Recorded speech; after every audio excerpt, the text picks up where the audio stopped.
You are a leader. And as a leader, you have a huge role to play in fostering a successful design of experiment. Your support and your guidance really can significantly impact how successful the experiment is. So in this module, I'm going to talk about how to create a thriving experimental environment. And that's an environment about experiments, not, experimenting with the environment. And then in the next module, I'll give you some practical tips on how you can support the team and the experiment itself. In the very first conversation about the experiment, right? So say you've got a team that's starting up some experimentation, be clear with the team about your expectations. And those expectations should include that before the team runs the experiment, they will clearly define what they hope to learn from the experiment, what they'll be measuring, and how they will be measuring it. You'd be surprised how many teams go into experimentation without that stuff laid out. Also, be clear what the business objectives their experimental work supports, right? And let them know that. It might be indirectly through the project that the experiments are for, right? As in, this experiment will help Project Phoenix learn about X to support the business objective Y, right? Side note, why do so many companies insist on naming it Project Phoenix? I get it. The project was reborn from the ashes of a previous project. It's not very original, but I get it. The problem is the Phoenix flames out over and over again for eternity. And that's what they want to name their project after? The last thing you need to do in that early meeting is to let them know that they have your support. And by the way, you need to follow through on that support. Do not tell them you're going to support them and then don't. That's really just the worst thing you could possibly do. Next, continuing on with the effective communication theme, encourage open communication within the team and with stakeholders. And this encouragement should really be ongoing. People can forget to communicate when they get deep into the technical weeds. Now, this includes helping the team manage expectations with those other stakeholders.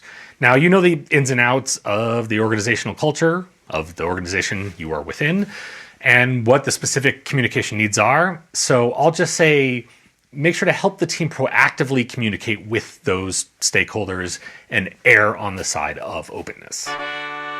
Those first couple of points were about building a strong foundation of communication, upon which the next stuff I'm about to cover can be built. And that stuff, that very important stuff, like more important than a double stuffed Oreo stuff, is empowering your team and creating an environment conducive to experimentation and learning. So let's start with the empowerment.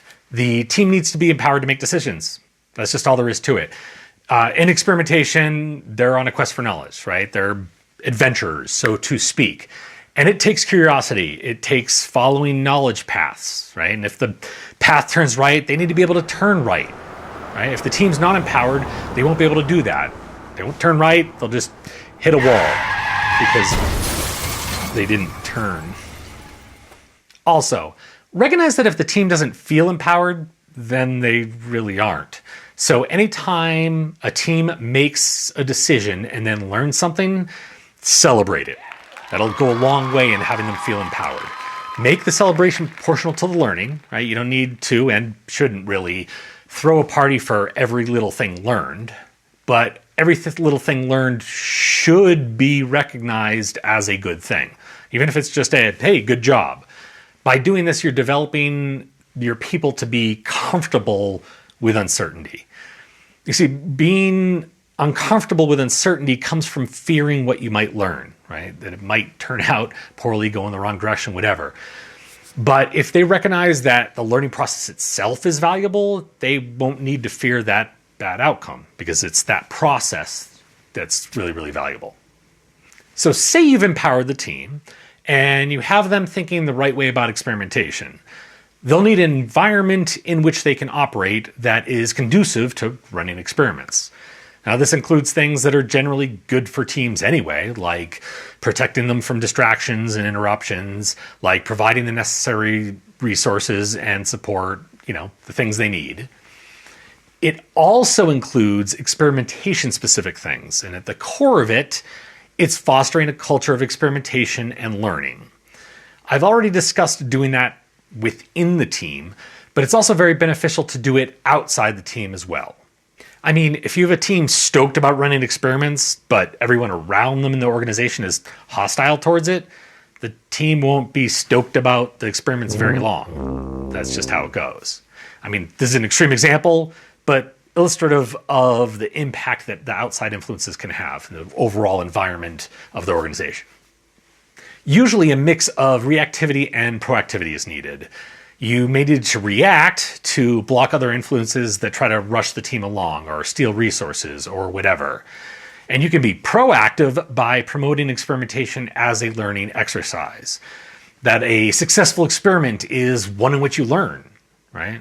It's not that a successful experiment is defined by getting the results you had expected or hoped for. That's not how you define a successful experiment.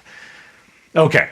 I'll address how I slipped in a few moments ago a comment about not rushing the team. I fully recognize we live in the real world. There are time pressures to get projects done, but rushing teams through experimentation is counterproductive, even to those ends, and that's for two reasons. One, DOEs are efficient and can get you a lot of information relatively quickly if you do them well. If the teams are rushed, they're much less likely to do them well, right? They'll do them okay, but not like well. They're still efficient and more efficient than one factor at a time testing, but it will certainly take longer than doing them well. Right? Just sort of overall net gain of information, it'll take longer.